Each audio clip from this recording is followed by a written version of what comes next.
I got a road bike, mountain bike, road bike. So 2 drop bar bikes, 2 straight bar bikes. The straight bars, the mountain bikes are always wider than the road bikes. So what you want to do is you want to put the mountain bikes on top. And then whatever comes below drop bar bikes, tuck them in underneath as high as possible. And that way you're getting the max amount of wall space used up with bikes, and you have the floor space left. I want to get these mountain bikes, those bars tucked in. It's only 80 inches from floor to ceiling. I want to get those handlebars from the mountain bikes tucked into that corner so that the other side of the handlebar is still high enough for my 5'9" tall person head to walk underneath it, so I don't bang into the handlebars. So I want to get them up there as high as possible, and then also the road bikes, tuck them underneath the 2 mountain bikes as high as possible, so I have all my floor space for work. And like I said, 2 here, 2 here, the 4 side by side. That's the plan. We're going to use our DaBigRing, which is the very first ever adjustable pedal hook system.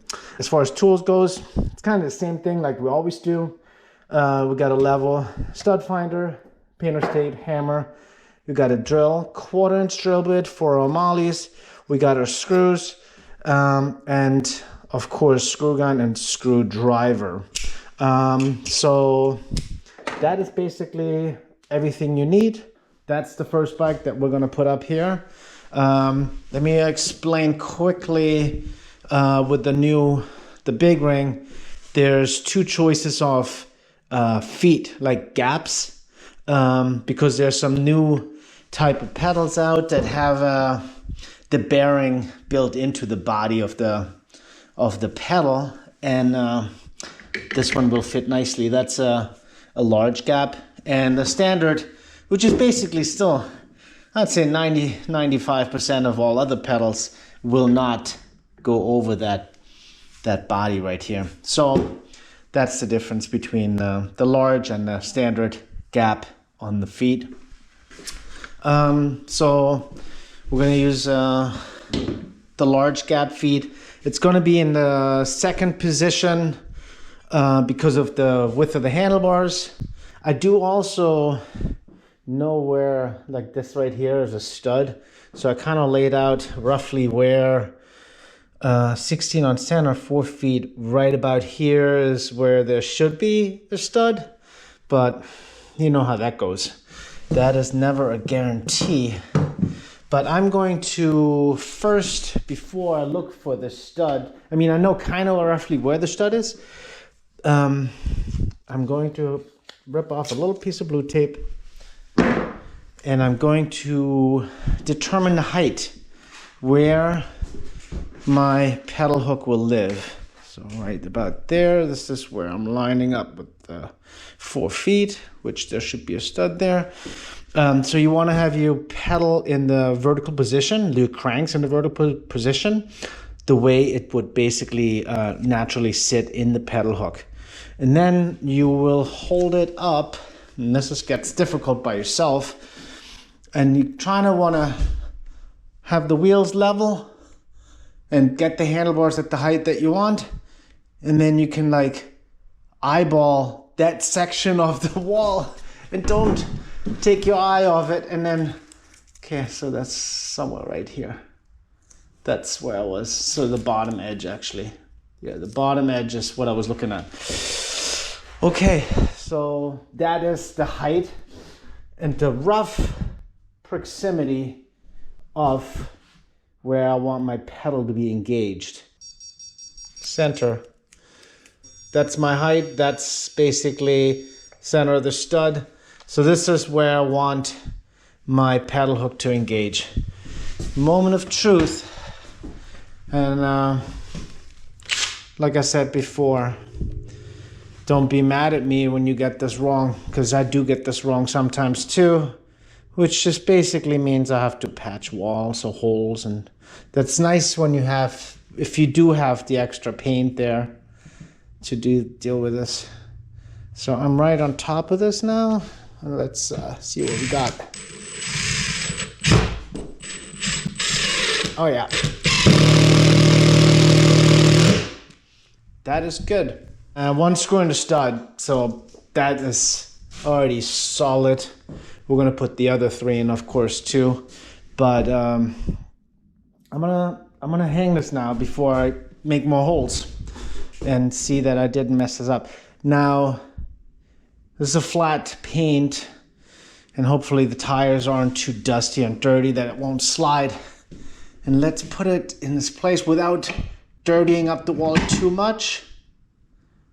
And just one time, set it against it so I can cover it with my wheel shelves.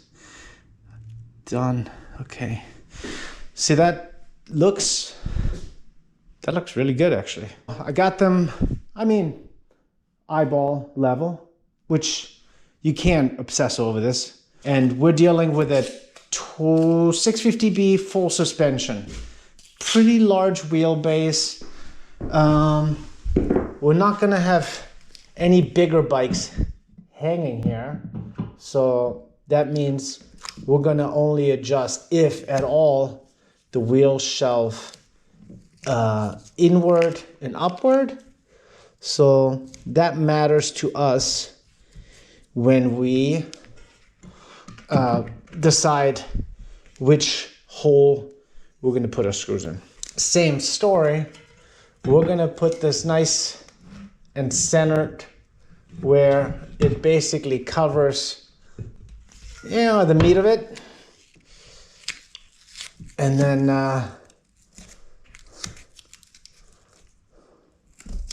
there you go. Then I can basically install both of those at the same time when I have this off the hook. And yeah, let's take it off. It's nice to have these guys kind of level. We're not gonna have any larger bikes ever on this, so, but let's just split the difference and go in the middle. I don't care if I hit a stud right now. That doesn't matter to me. Okay. So there's the front wheel shelf. But let me explain this one more time. Let's get a little hand screwdriver. So we basically decided to not go the furthest distance because it's 650B. There's a larger bike out there, which is basically a 29er full suspension, would be larger, which at that point we could still slide this out further. So we kind of left a little room to go a little longer. We're down as far as possible. Ooh, the road bike, I'm gonna mount the road bike, and eventually I will go with a, 29er mountain bike. Then you should probably have it in this position and then install your road bike. Because most likely all the bikes that you're gonna get after that are gonna be larger. And then you go the other way.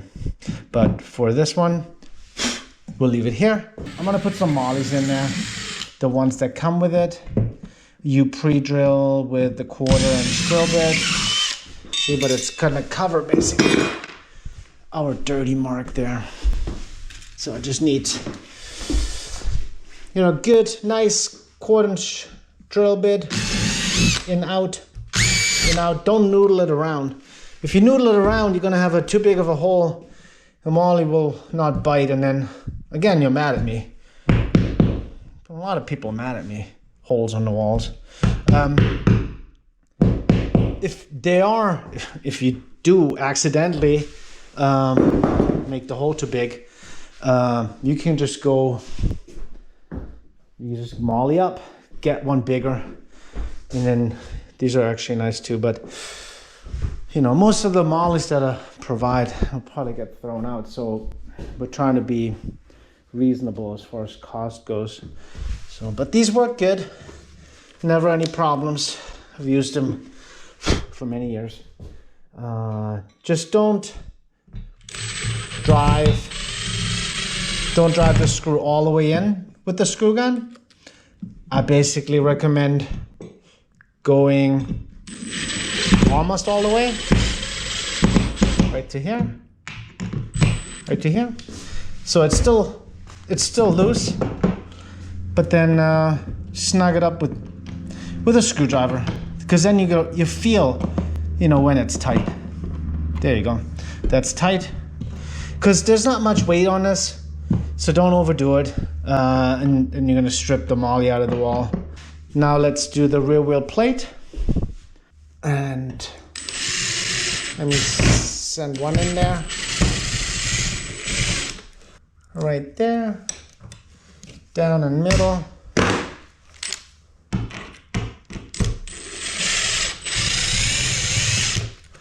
All right. Got down the middle, got the plate.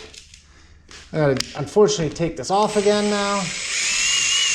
I know, it gets old after a while. You see where we dirtied up the wall? That's never gonna happen again because it sits right on top of the plate. Let's put this piece of blue tape there. All right, 1/4 drill bit, straight, in out, straight, in out. No wiggling.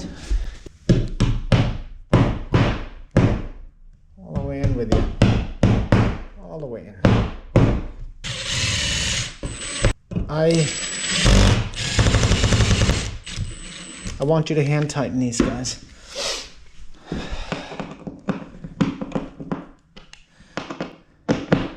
Power tools are great, but sometimes they're just too power. The 3 other holes in the pedal hook. Obviously those 2 are besides, to the left or to the right of the stud, and the one on top should be, yep, okay. I'll take it back out. That's right into the stud. So like I said, sometimes this doesn't work out, and unfortunately, that means patching holes in paint. You'll probably be mad at me. In and out, 1/4 drill bit, nice and clean. 2 mollies, and bam, in all the way.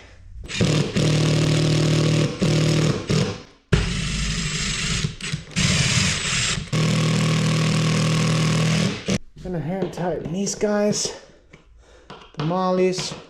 1 out of 4. Ooh, oh boy.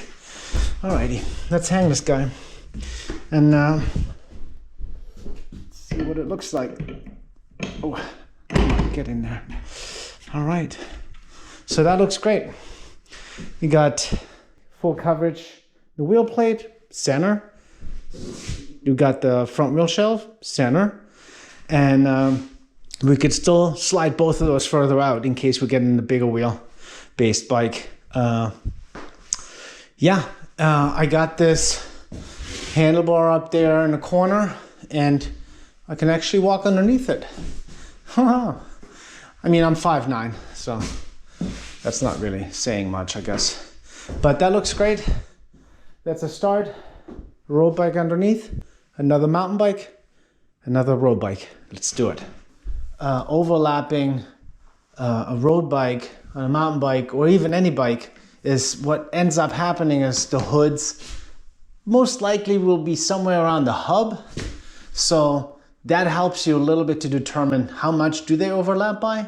If you had a second person, this would be really nice to do, that the second person actually sticks the tape on while you're holding it in height. All right, I'm right there. This is what I was kind of staring at as far as height goes. All right, let me hold it up again. See if this is what I was staring at. Yep, about. Okay. So that is where I want the pedal to engage into the pedal hook. Now we're doing the same old dance.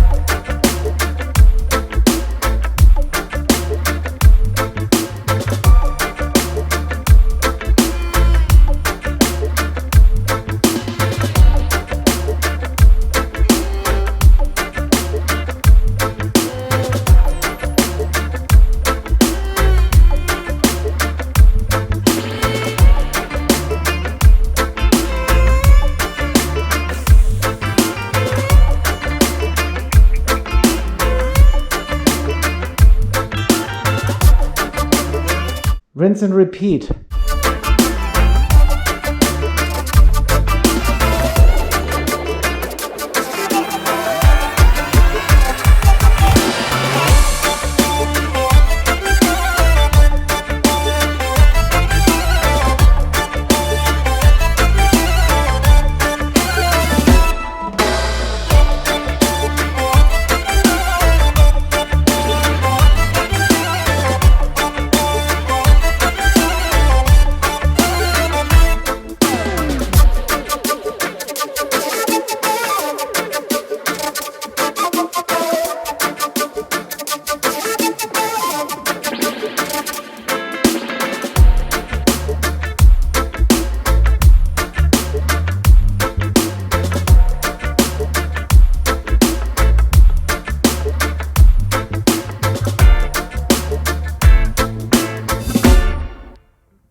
Cool.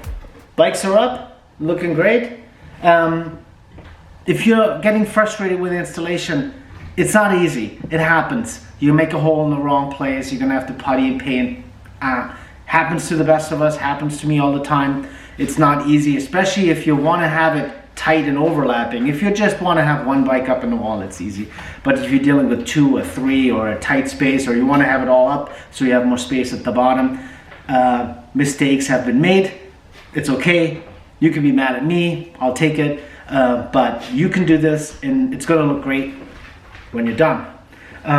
If you're not interested in the flexibility of the DaBigRing, you can always get the sprocket still that's not adjustable, or the Dan pedal hook. Both of these products are great. They're a little cheaper, less parts to manufacture, and as always, everything is made in the USA. And I really appreciate you guys supporting a USA-based company, and everything is made here. And yeah, what are you doing? Still chewing on stuff? Right. Thank you so much, guys. Bye.